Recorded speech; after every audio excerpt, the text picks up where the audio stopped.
Everybody, thank you for joining us for the Intraoperative Neurophysiological Monitoring Program virtual information session. My name is Tom Kresh. I am our Director of Graduate Admissions here at Commonwealth U. I appreciate you taking time out of your busy schedule to join us. So whether you are watching live or you're watching the recording, again, thank you for giving us an hour's worth of your time here to learn more about this program. Again, it should be a very good investment of your time. We're going to take you behind the scenes and help you preview your experience in the IONM program.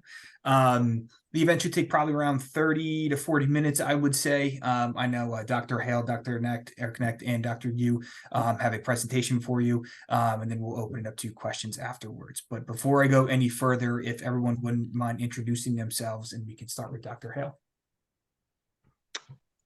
How's everybody doing? Thanks everybody for joining in attendance, and then everybody that's going to be watching this recording. Thank you, Tom, for helping us put this together. So my name is Tyson Hale. I'm the coordinator of intraoperative monitoring at Geisinger Health System.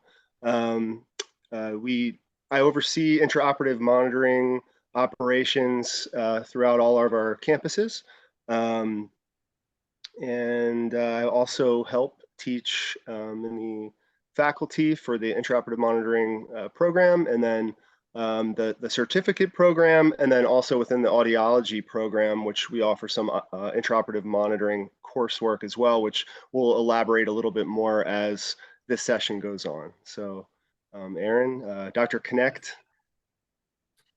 Hey guys, thanks again for being a part of this and showing some interest in our program. Just like Dr. Hale said, thank you to Tom for organizing this for us. My name is Aaron Knecht. I'm a surgical neurophysiologist at Geisinger. I work at all the hospitals as well.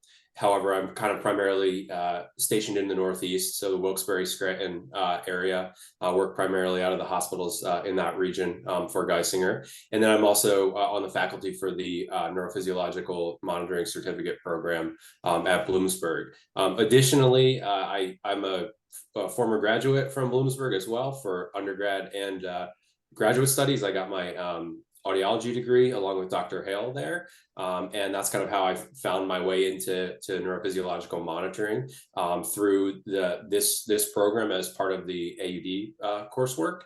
And kind of the rest is history. I ended up back in the area thanks to Dr. Hale, and here we are. And it's a pleasure to be a part of the program and a part of our neuromonitoring at Geisinger. Okay. And Dr. Yu. Hi everybody, I'm Dr. Yu. First of all, I need to make some correction about the Dr. Knecht's statement. He mentioned 2 times of Bloomsburg University. Now we're Commonwealth University, and we have to make sure use our right name. And other than that, they have provided you with wonderful introduction. I also be the IOM teaching team. I teach some of the didactic course usually related to the more basic aspect of the clinical neurophysiology. On top of that, I just help Dr. Knecht and Dr. Hale about how we run the program and make sure that we have the process smooth out, the facilitate student to have a easier transition into the clinical training. Very nice to talk to you. Yes. Yep. Thank you, Dr. Yu. Appreciate that. So, Dr. Hare, would you mind running us through the presentation here? And again, we'll go through things like coursework and some of the course embedded projects. And this is a great opportunity to again kind of dive a little bit deeper into the program as you're considering the certificate or pairing this with the doctorate of audiology program. Yeah, so we can start by defining IONM, or intraoperative neurophysiologic monitoring. What is IONM? So IONM involves a wide variety of electrophysiological methods to monitor the functional integrity of neural structures during surgery. Monitoring the state of the nervous system can prevent permanent neurological deficits, thus improving patient safety and surgical outcomes. It's quite a mouthful. we're basically monitoring a patient's neural function, so motor pathways, sensory pathways. We have some peripheral nervous system pathways, things of that nature, and we're monitoring those pathways during operations and surgeries that would involve risk to the nervous system, the central nervous system or the peripheral nervous system. So we provide this service to neurosurgery, orthopedic surgery, vascular surgery, otolaryngology services and things and services along those lines. And many of those surgeries can involve complications to the nervous system that we can test those functions. And so we can establish baselines in the case and then kind of benchmark that as the case goes on and continuously run data, alarm the surgeon or notify the surgeon if we're seeing any changes, and then he can act appropriately and either reverse course, provide some other kind of an intervention, and hopefully ultimately we get our data back that we started with. So the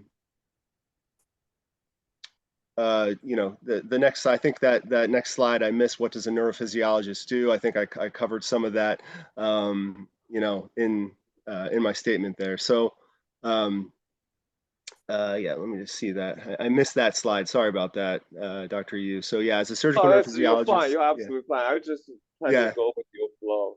Yeah, I think I did pretty much say those things. I wasn't looking at this slide, but yep, those are, what does a neurophysiologist do? So, after graduating from our program, you'll be on the right course to become a surgical neurophysiologist, and you're going to do those things that I just described, providing, neurofunctional feedback and guidance during surgery to protect brain and the peripheral nervous systems from iatrogenic injuries.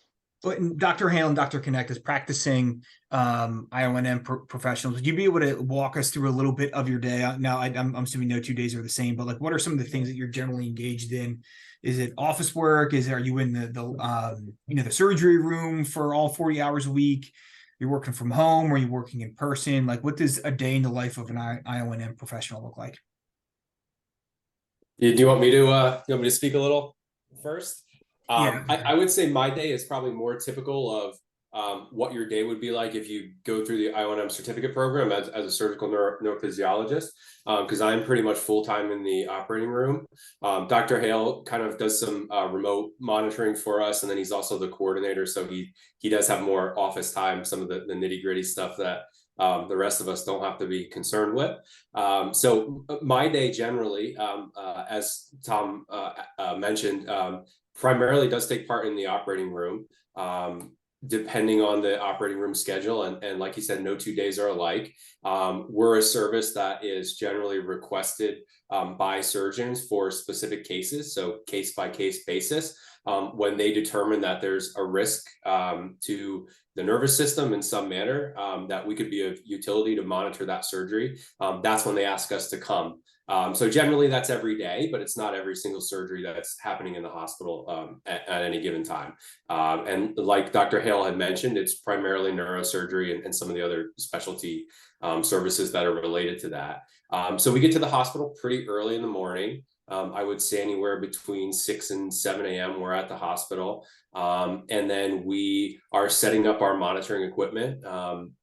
In the operating room, we're kind of getting a surgical game plan, talking to the surgeon, talking to the other staff in the room, the anesthesiologist, the nurse anesthetist, the nursing staff, and kind of coming up with a monitoring plan for that case. And then when the patient comes back to the operating room, we're placing all of our monitors on the patient in the operating room. We're hooking that all up to our testing equipment. And then during the actual surgery, we're kind of continuously testing their nervous system during the whole case. So the beginning of our day is pretty hectic because we've got a lot of stuff to set up, a lot of monitors to place on the patient.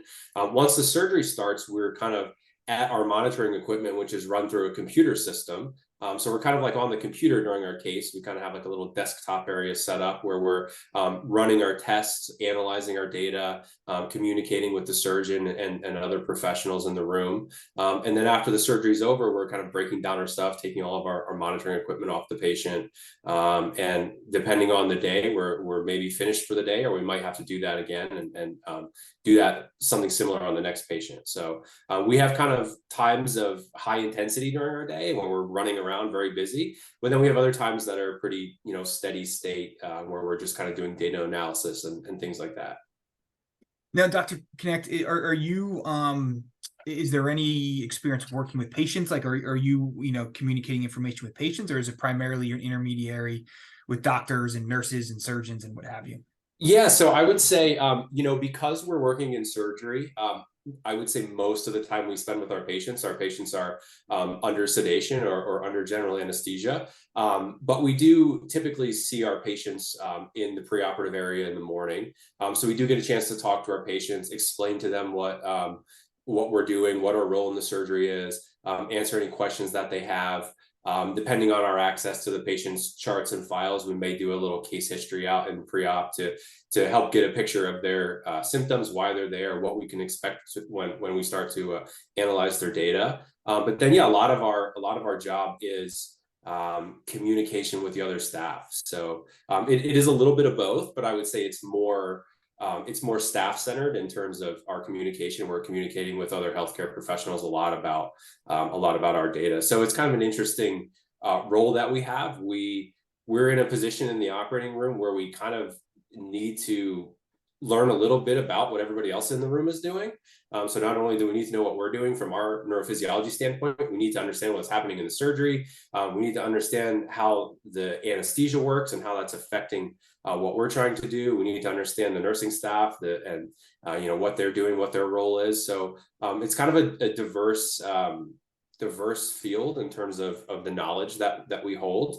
But yeah, we're doing a lot of communication with other healthcare professionals, which can also be interesting and challenging to try to put what we know in terms of in a way that the rest of the staff can understand, because we do stuff that other people in the OR don't really focus on, or really maybe don't understand quite as thoroughly as we do.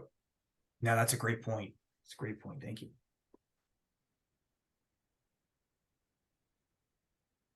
Dr. Hill, did you have anything to add? I know Dr. Connect had mentioned that your role is a little bit different. And anything that you have to add to what a day in the life might look like?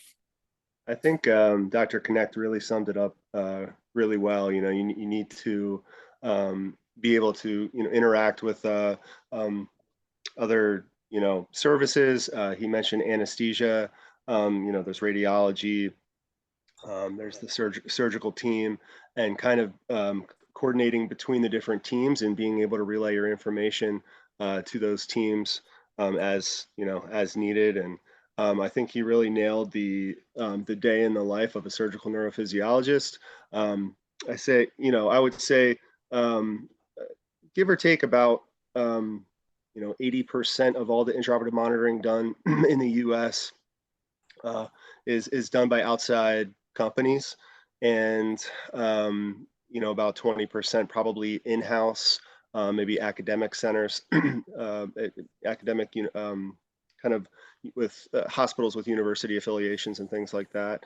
And there's going to be a little bit of a different dynamic there within these big outside organizations.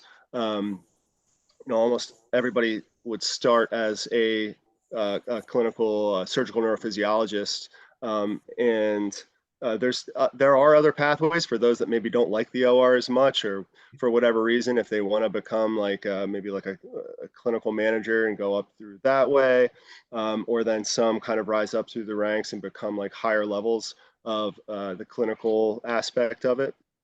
And so there's a few different routes that they could take within like the big outside company type structures out there. But yeah, I think Dr. Connect really summed it up very well. Thank you.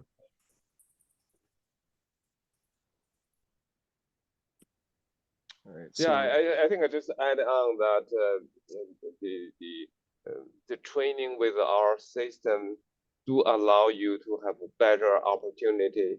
There are some of the IOM specialists working in the hospital setting right now.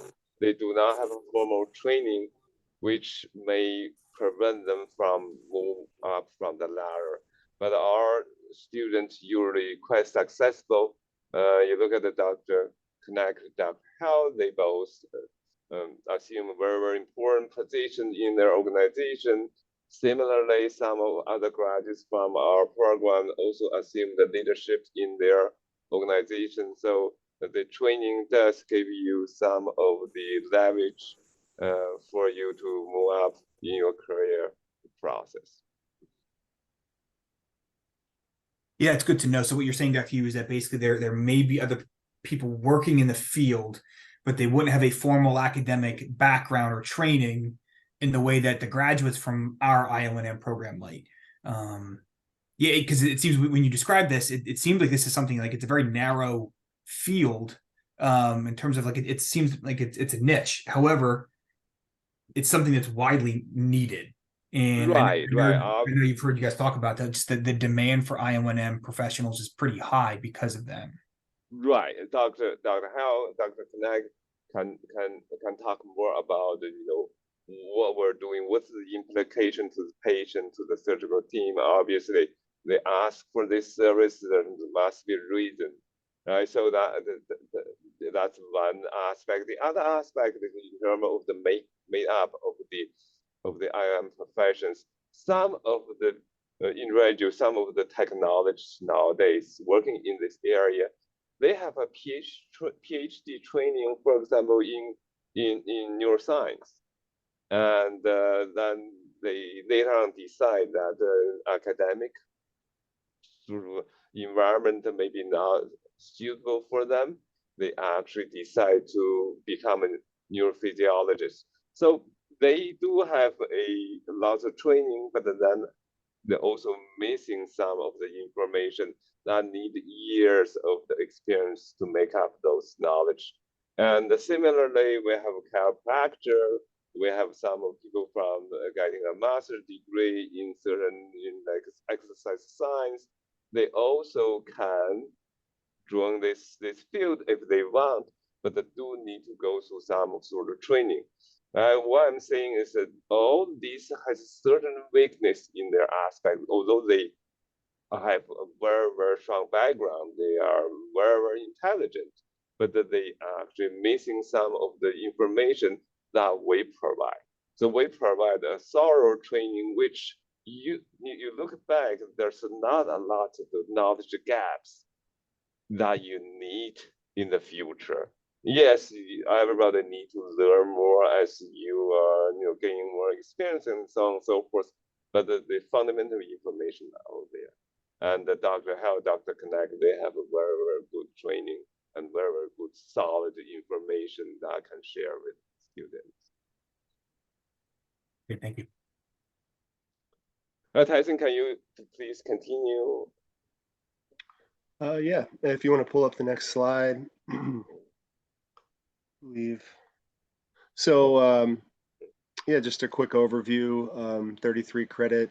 This is a 1-year post-baccalaureate graduate certificate that we offer. And as I mentioned earlier, we do offer IONM courses and the additional certificate if you're doing the audiology doctorate, and that would be 12 additional credits within that program. It's taught as an in-person and hybrid as well. So we do a variation of in-person and some online training as well. And the Commonwealth University. And our program is, one of the few in the country offering IONM training. I believe there's 3 or 4 programs in Pennsylvania. I'm always go back and forth on this. I'm not sure. I believe there's 3 in Pennsylvania, and I think there's 1 in Michigan that have IONM tracked programs. There's nothing quite like the program that we offer. So I believe we have the most comprehensive where we offer a didactic portion and a practicum portion with a big hospital system right in the backyard of the Commonwealth. And I think that we're strategically set up to be able to offer a lot of good quality clinical training to support that education and didactic piece of the program. Unlike some of these other programs that will offer some of the classroom type training and not really be able to provide some of the on-site hands-on practicum part. So, I'd like, you want to go to the next slide? Well, yeah, I just like comment on that. want to add a little bit more. I know I have been looking into different programs. I think they all have very qualified instructors in their program, but I do think our program offer a quite balanced approach in terms of the didactic training and the clinical training. And so it's very well balanced, probably make a lot of sense in terms of to tailor into the progression of the students. For example, some other universities, on the contrary of what Dr.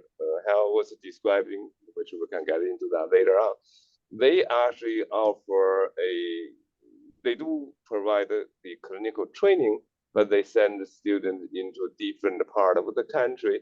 And in the early stage of the course teaching, they have this boot camp. So basically have these students, they admit into their program to have a 1 week, 2 week training, and that's it. And the student then sent into different part of the country and different hospital, and then they are no longer back to the campus. And so that's one spectrum. The other spectrum, some university, as you mentioned, Dr. Howell mentioned that they primarily offer some of the didactic course, even though didactic course, in my opinion, has not lots of business with IOM. So they basically teach them cognitive neuroscience and that kind of thing. Yeah, and yes, those neuroscience information can help you understand the nerve system a little bit more, but it's not like we actually offer a course to teach you, for example, the evoke potential you're going to use in the intraoperative in the operating room. Yeah, and I think you're absolutely right. And Dr. Hale, and Dr. Connect and Dr. Yu, would you be able to speak to the integration of the IONM program in the doctorate of audiology? And I think Dr. Hale and Dr. Connect, you're both graduates of both programs. Would you be able to speak to your experience in the program? Yeah, I think Dr. Connect, Dr. Hale, you guys can talk about your experience. Yeah. So the doctorate of audiology is a 4-year program, with the first 2 years being strictly coursework. And if you're choosing the IONM track, and Dr. you might have to correct me on this, but I believe there is an introduction to IONM course that everybody takes as a first year in the audiology program. And then if the student chooses the additional IONM coursework, they can take the additional courses that we teach. So the first 2 years are all coursework and didactic, with an on-site clinical at the Commonwealth with traditional audiology. But then the third year is a combination of, I believe it's 2 days of coursework. So you take about 3 classes, and then 3 days you're starting an externship within audiology, or you could choose intraoperative monitoring as your externship placement. And then in your 4th year, it's a full residence year of, again, you could choose traditional audiology still, but usually students that have decided to do more of the IONM track can choose to do an intraoperative monitoring site for their 4th year residence. And that's the pathway that Dr. Connect did, and the same pathway that I did back when we were in school. and it's been fine-tuned over the years. I believe that's similar to how it is today. Is that true, Dr. Yu? Yes, it's true, and both of them, Dr. Connect, Dr. Health, they are just like excellent students, and they just the IOM really called them, right? So they had an opportunity to do a traditional audiology practice, or even work in the ENT hospital setting. But they find the IOM fulfill their personality, and it's just calling for them to be practitioners in this area. So of course they are starting at the higher level, and they already had AUD training, which is certainly advantageous, because the AUD not only train you, teach you many signs, which always has some sort of similarity underneath. The science principles are always about the same, but also they had the AUD training in-house, which really benefit them in terms of how to interact with people, how to put the patient's interest first. Those are really valuable experience. And with that, as an AUD student, you can choose to do many things. And here in Plymouth Commonwealth, we actually give you another opportunity, additional opportunity, where if you take 4 more courses, you will able to become a practitioner in the IOM field. Great, thank you.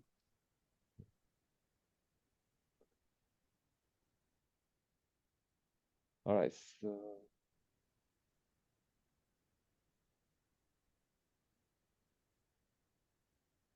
I think the Dr. Hao already mentioned this. So let's move on. What about coursework? You guys can talk about some course you guys are teaching, how you teach them, and how do you offer the course and so on. So, Dr. Hao? Yeah, so I believe, are these all the didactic courses or most of the courses that we teach? Yeah, Right. So looks like yeah, that. so I think it's fine. There's just some course, there's some Yeah. alternation, but Well, yeah, I mean, there's essentially just one practicum course. I know that I don't see it in here, but yeah, so essentially this is a nice comprehensive list of all the different courses that we cover. We have the introductory course, an anesthesia course. So as Dr. Connect mentioned earlier, we have to interact with the anesthesia team when we're in surgery. Anesthesia are there who keep the patient asleep throughout the surgery, and various drugs that they use can interact with, cause our data to become either suppressed or make various types of changes that we have to be able to identify during the case. And we also can make certain requests to a certain degree for the anesthesia team to use either limited types of drugs or different types of drugs that would interact differently with our data to acquire better responses there. So there's the IONM anesthesia course. We have the spine surgery course. Spine surgery is one of the most common types of surgery that's monitored out there. I believe somewhere around 70% of all intraoperative monitoring cases are actually spine surgery cases. We do quite a few craniotomies though at Geisinger, being an in-house program working at a major hospital like Geisinger, but a lot of times the outside companies might do a little bit higher percentage of spine surgeries. They're working a lot more outpatient surgery centers and things like that. Neuroanatomy is a nice fundamental course to explain the brain and the systems there. We have a few others you can see. Skull-based surgery would be more brain stem type.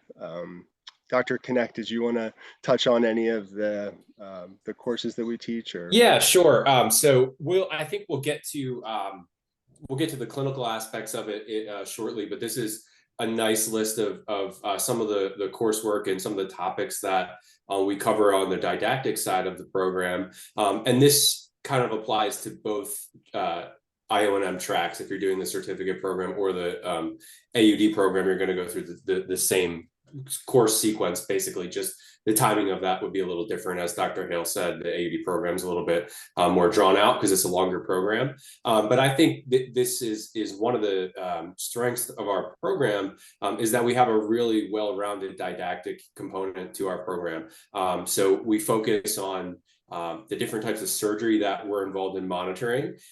We have some coursework that is dedicated to neurophysiology and neuroanatomy, because we recognize that a lot of our students are coming in. They may have a science background, they may have a neuroscience background, a biology background, but we've got students from other science disciplines as well. So it's important that everybody kind of goes through our neurophysiology, neuroanatomy kind of primers as well, so they really have a good grasp of what we're there to do. And then we also have a lot of coursework that's dedicated to the actual tests that we do in the operating room. So some of this coursework in neurophysiology and neuroanatomy really focuses on the systems that we monitor, and the how to operate the tests, and how to analyze those systems during surgery. So I think it's a pretty well-rounded course sequence in terms of it's very reflective of the knowledge that we need to have as a neurophysiologist in the operating room.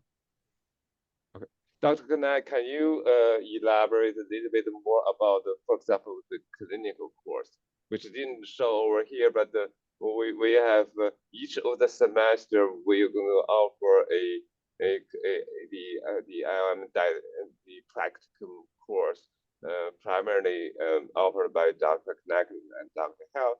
And here you learn the actual OR, getting actual OR experiences to handle the IOM monitoring on real patients. Yeah, sure. I can talk about that a little bit. So as we kind of mentioned earlier, some of the other programs that offer neuromonitoring, they have some of them have a clinical component, some of them don't. But I think the nice thing about our program is there's not really a crash course per se in neuromonitoring just to get people in the OR. We kind of put you through clinicals, like kind of like a lot of other health professional programs do, like a nursing program would, or a PA program and so forth. So throughout the 3 semesters of the certificate program, in addition to the didactic components, so that your actual coursework every week, we have a clinical component.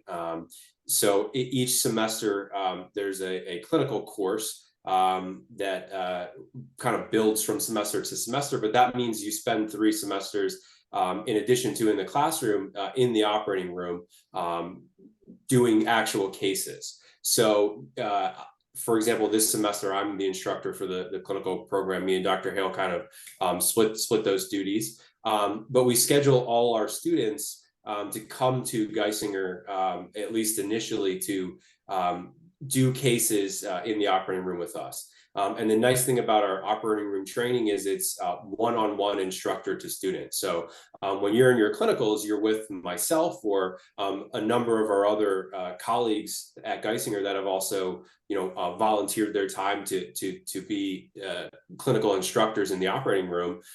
So you're getting one-on-one surgical monitoring experience. So you're basically doing what we do with us during the day. And that's every week we schedule you for surgeries.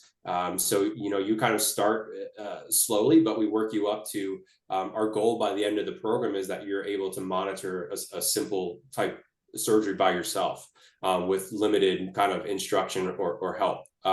So we're kind of a full clinical program where we go every week. You're spending time in the operating room doing clinicals, and then part of that clinical coursework also is a lab component. We have a very nice monitoring lab on campus, on the Bloomsburg campus.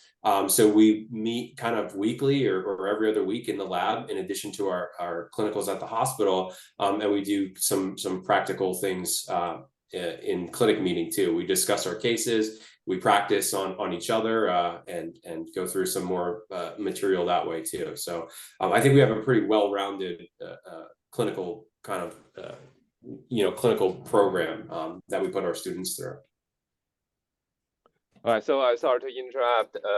Chad had a question. I don't know whether you can see it or not. Yeah, I can address that, I guess, really quick. Well. Yeah, Chad. So our students do need malpractice insurance because they are, interacting with the patients. They're providing the service with our direction and instruction. But we kind of walk our students through that at the onset of the program. Once you get accepted, before the first semester, we send you kind of a big information packet with all that stuff. And malpractice insurance is one of those things that our students need to purchase. But there's a specific company, I think, that we go through, and it's pretty straightforward process. Right. Yeah. So once you decide to matriculate to our program, and the program, Dr. Hell Connect, me and other individuals going to work together and to generate a onboard package. In our onboard package, you include all the materials. Also, going to have quite a few things. For example, the clearance that you need to be free from child abuse, criminal, those kind of things. Those are required by Geisinger.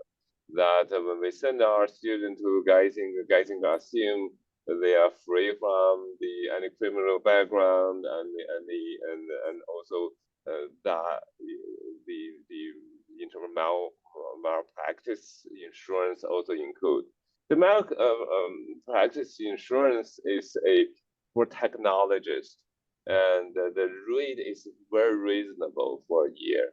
We're talking about don't call me, somewhere around $50, $60. Yeah, I think it's like $45 or $50. Okay, it's really not something that is not really free you from any litigation, and should you actually personally cause the injury of the patient. And basically, Geisinger in general cover that, but we just want to make sure our students also have that, and so we don't have like an open loop here. All right, so can you guys talk a little bit about job other, and both of you probably has lots of connections about it. Yeah. So, or Dr. Connect, did you want to go first, or? No, I mean, no, you can. I think you kind of already touched. I guess I'll just rehash it, and then you can continue. But you already talked a little bit about the first point. Dr. Hill mentioned earlier. So we kind of have two primary practice models in the United States for how neuromonitoring is delivered. Number one, and the vast majority of people that do neuromonitoring fall under this umbrella, is you actually work for a private company. So there are these neuromonitoring companies out there. They can be very large. There are companies that are, national companies. They have 1,000 neurophysiologists working for them, and they're all over in different hospitals. Or they can be small. We know companies that are one or two people that are just started their own company, and they're covering maybe a few surgeons at one hospital. But those companies, regardless of their size, they clinically contract with hospitals to provide the neuromonitoring service for that hospital. So if you work for one of those companies, you would be basically a clinical contractor or sort of like a vendor for that hospital. So if you work for a company, you're kind of traveling around to different hospitals where you have contracts with, so you kind of have a territory usually that you cover. The other way that you provide neuromonitoring, or that it's delivered, as Dr. Hale said, is larger hospitals that can sustain their own in-house neuromonitoring team often tend to do that. And those are places that are university affiliated or just bigger health systems. And that's how we operate at Geisinger. So we are actually employed by Geisinger to provide neuromonitoring services for the hospital. So we travel amongst our Geisinger campuses, but we're not traveling to other health systems to provide that service. So when you're looking at these jobs, you're going to see, if you do a job search for neuromonitoring, for example, you're going to see a lot of jobs that are are actually neuromonitoring companies and not necessarily a specific hospital. So it's just something to keep in mind when you're out there, if you're kind of looking around and trying to see what's out there in terms of our jobs. And there are quite a few of them out there because there is a high demand. You're going to see a lot of these jobs that are from private companies. And that's just kind of typical of the way our practice model works in this country. If you want to expand, Dr. Hale, if you want to talk about the salary and that stuff too. Yeah. So I'll expand on that. That was definitely a good description.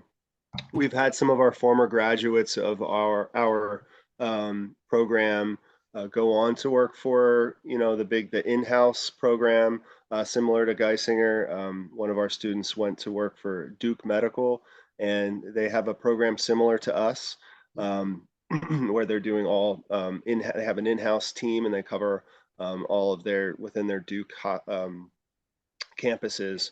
They cover all the surgeries there, and then I would say the majority of our students have gone on to work for various sized IONM companies. Some very large companies that are in almost every state. Specialty care is an example. I believe they are the biggest IONM company. Another really big one is Nuvasive. And then there's various regionally based, medium-sized companies, and then there's also very small companies. We work very closely with a small company in Pittsburgh that I believe that their companies in 10 different hospitals in and around the Pittsburgh area.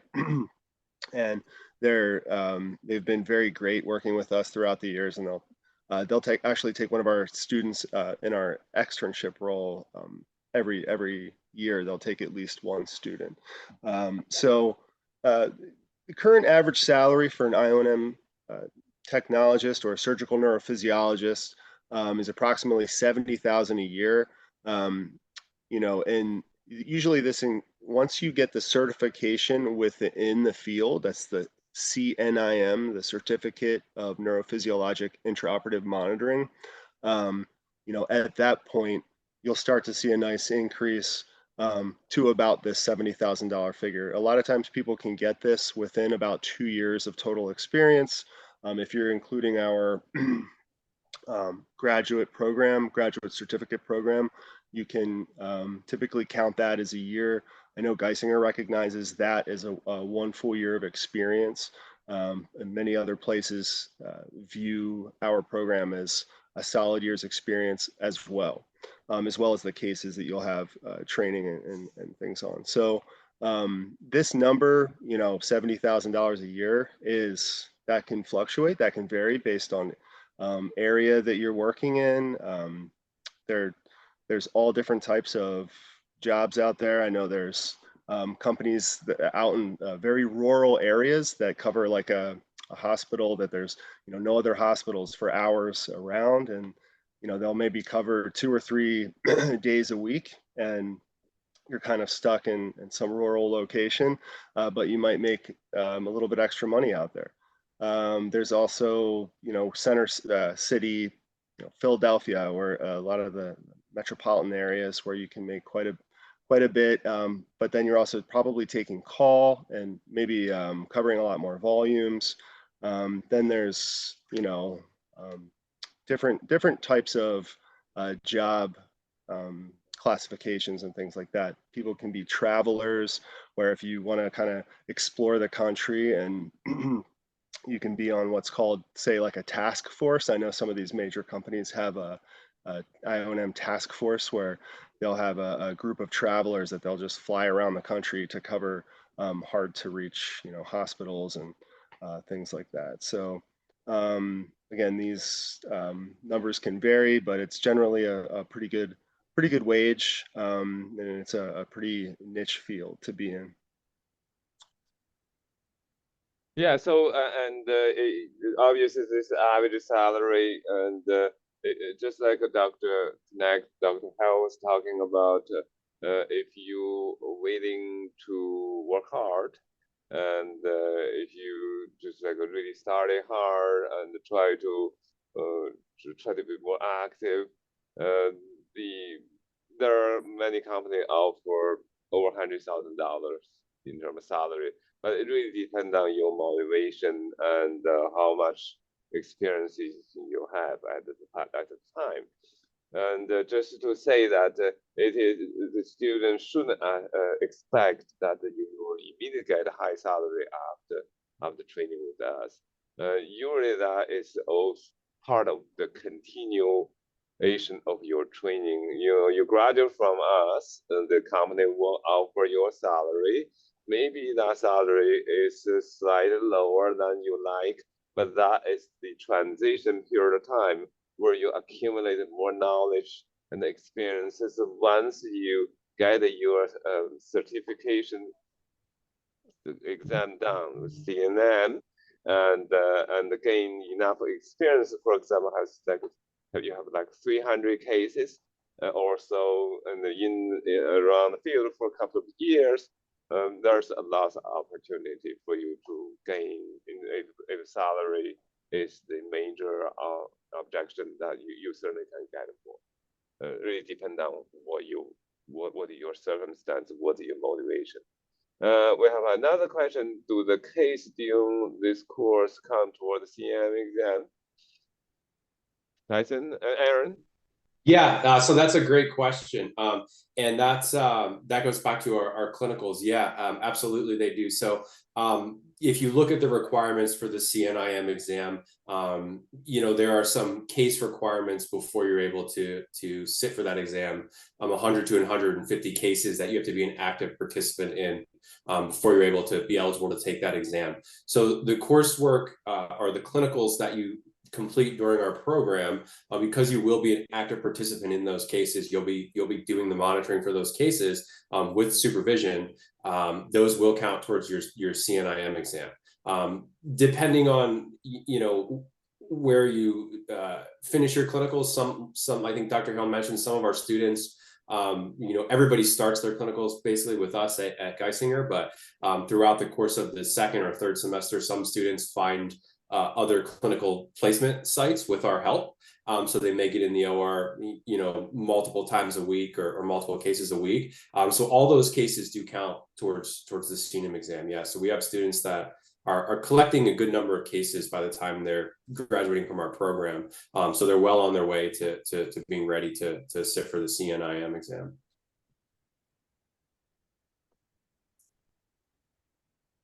Okay. So for application, maybe I just talk about the application. Yeah, I would say you probably are the most well versed in this part of it. I think Tom certainly can give us more insight, and everything's online nowadays. And so if you just go to our website, there's a very clear link, which will, once you click, will bring you to the application page.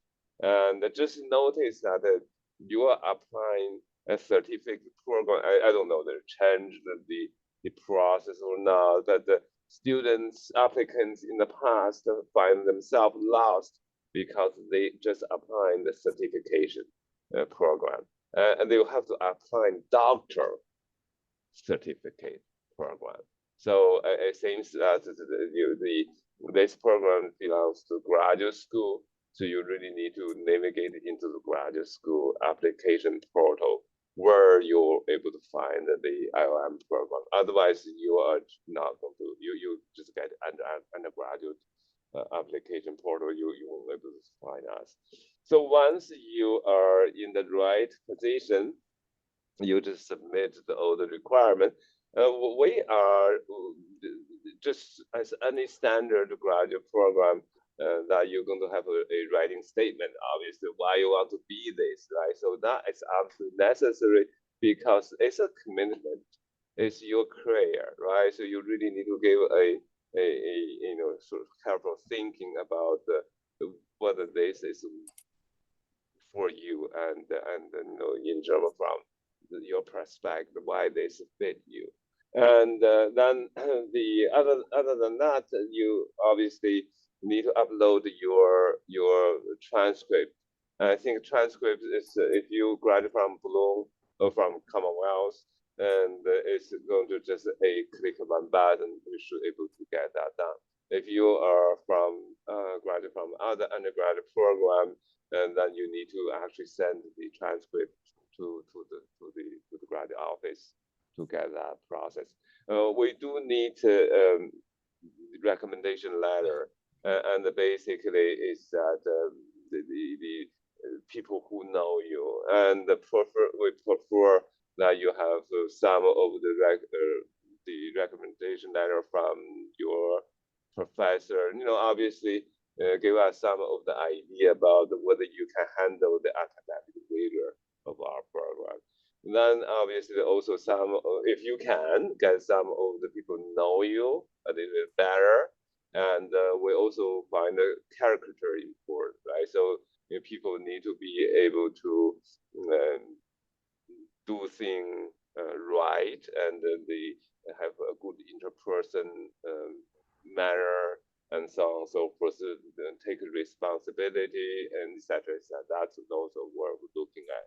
And we do prefer you have some of the health science background, but if you do not have, if you're a political science major, we're fine. But I think that's the statement, recommendation letter, transcripts, and what else? There may be one or two items I'm missing, but the most important thing is once you submit a complete application, Dr. Hell and Dr. Knight and I, if we can get together, we're going to talk to you in person, and just to make sure to figure out, make sure all of us convinced that this is the right path for you. And after that, we're going to offer the admission. One. I'm sorry. One point to go ahead. Yes, please. Yeah, sorry. One point to delineate is if you are applying directly into the IONM certificate program, it is through the traditional CU Bloomsburg online application. If you're applying for the IONM program with the hopes of also enrolling in the Doctorate of Audiology, you would want to apply through the SIDCAS application on the Doctorate of Audiology website. Right. You can yeah. So sorry to interrupt, and for those of you interested in audiology program, but also have an open mind about the IONM program, you just simply apply an AUD program. Once you are in AUD program, we are going to start looking at you and to see whether the additional training in the IOM is the right thing for you or not. So it's really the after matriculation process. So for anybody who is interested in AUD plus IM, you just simply apply an AUD program.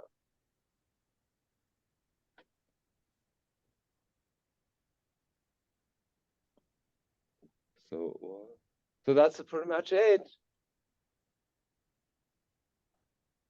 Yes, thank you. Thank you, everybody, for joining us. And again, if you have any questions for Dr. Hale, Dr. Connect, or Dr. Yu, please do not hesitate to contact us. We're happy to help in any way. And again, this is, obviously it's a unique program, and this is the group, really excluding myself, that would be able to, really kind of help you preview your experience in the program. So we're all happy to help. Please do not hesitate to contact us if there's anything we can do, and I hope everybody has a great day. Thank you. Thanks, everybody. Thanks, guys.